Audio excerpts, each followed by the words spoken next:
It's Austin, right? Yeah. And you're Kylie? Yes. Yeah. And y'all are doing good? Yes. Yeah. We're doing great. We're here on Ellen. Crazy. It's crazy so much time. It doesn't feel real at all. We're sitting by Ellen. We just wanted to have you down here just to say hi again, and you're amazing. To go through over 70 surgeries, I don't know what that is like for someone to have to go through that ever, much less growing up and to have to go through all that. But you look fantastic. You feel good? Yeah, I feel awesome. Good, because you look good. She's amazing. All right. Our friends at Shutterfly love helping people tell inspiring stories. They want to give you a check for $10,000.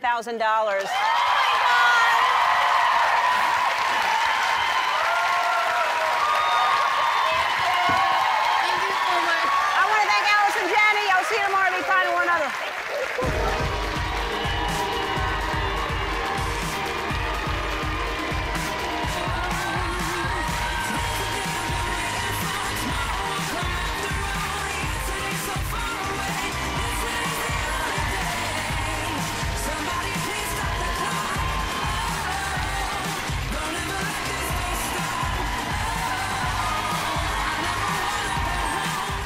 Anyway.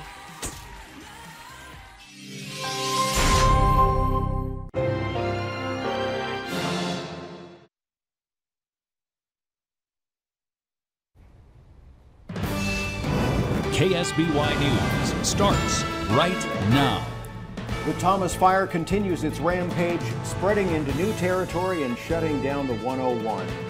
Good afternoon, and thanks for joining us for this special edition of KSBY News at 3 o'clock. We're on early because of Thursday night football. I'm Dan Shadwell. And I'm Karina Corral. The Thomas Fire is closing in on Santa Barbara County, forcing evacuations on the south coast. Here's a look at just how large of an area this fire covers. Winds have carried flames west, stretching from the edges of Santa Barbara County all the way into Ventura, Santa Paula, and the edges of Ojai. CAL FIRE says the Thomas Fire has burned 96,000 acres and is just 5% contained. At least 150 homes have been destroyed, but that number is expected to rise. We've also learned a woman's body was found in the burn area. CHP officers made the discovery last night at the scene of a single car crash in Wheeler Canyon above Ojai. Investigators are working to figure out whether the crash started the fire or whether the woman was trying to evacuate.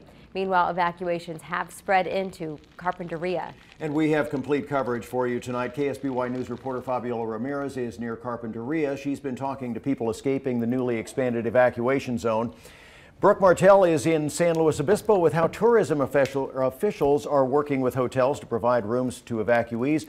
But we begin with Megan Abundis this evening. She's near Carpinteria with some insights from firefighters about why this fire has been so difficult to blunt. Megan? Dan, we actually just moved locations. We're now at Faria Beach off of Highway 101. I want to show you guys now what's just happened. There is really heavy smoke, and it's been like this for a couple of hours now. We now have confirmed that a palm tree farm has burned down. It's well known in this community, and really heavy smoke was causing problems on Highway 101 for drivers, as well as Amtrak service was suspended overnight and into the early morning hours. Fire activity increased just north of the city of Ojai. Fire officials tell me their main concern today was keeping that fire back off of Carpinteria and Highway 101, protecting those property and those people who live in that city. I mean, the three fronts right now are above Ojai, the 101 corridor up by Carpinteria, and then out by Santa Paula. So fire actually came around Ojai and is kind of gone past it to the north. CAL FIRE officials say their firefighting tactics keep shifting because of the weather changes, from perimeter control to structure protection. If the fire is making an active, aggressive run toward a community, then our focus is going to be toward protecting life and property. And that may take us slightly away from being able to work on some of the control objectives that we have, because we have to focus on life first, property second. Aircraft has also been significantly limited due to weather conditions. So us not having aircraft here, yeah, it throws a little bit of a wrench, but we can compensate with that by getting more firefighters in those areas, which is what we've been concentrating on over the last couple of days. Damage assessment teams have now started work to determine how many structures have burned so far.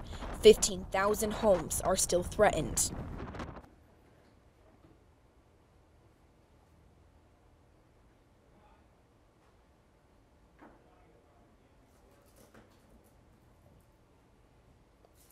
Well, it seems as though we have lost Megan's audio there. She's saying it's still a very active and dangerous fire being fueled by Santa Ana winds, low humidity in areas that have not burned in years. We're looking at more than 96,000 acres now burned in the Thomas Fire. Right now, there are more than 2,500 firefighters in Ventura County. And when she asked about adding more resources, CAL FIRE officials said requests are pending. And with just 5% containment, we will likely see the number of crews increase tonight.